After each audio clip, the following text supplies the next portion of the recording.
Hola, ¿te llamas? Hola, me llamo Fran Botella y estoy en primero de Desarrollo y Aplicaciones Web y aquí estoy.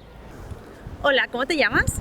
Mi nombre es Patricia Conde, estoy estudiando un grado superior de Desarrollo de Aplicaciones Web, estoy en el primer curso. Muy bien, ¿y cuál es el módulo que más te gusta? El módulo que más me gusta es base de datos porque me ha sorprendido, creía que era un módulo sencillo de tablas de Excel, pero es mucho más dinámico y mucho más extenso y por eso me gusta.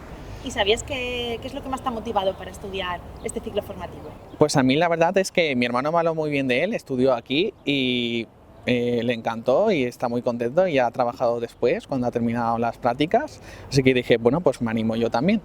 ¿Y algún consejo a los que nos están viendo que vengan a Bastos? Les daría el consejo de que estudiaran previamente un grado medio de informática o un curso para tener una base sólida, ya que es más complicado adaptarse a este grado si no tienes una base y al fin y al cabo es mucho más rápido un grado superior que una carrera.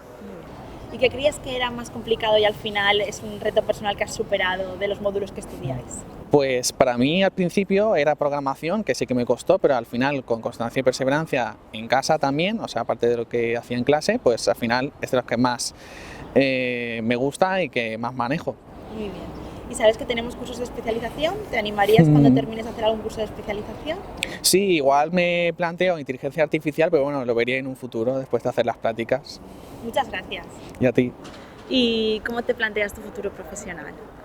Vale, quiero estudiar también el doble grado, el de aplicaciones, multiplataforma, y también en un futuro me gustaría combinar el diseño gráfico con el desarrollo de las aplicaciones. Muchas gracias. A ti.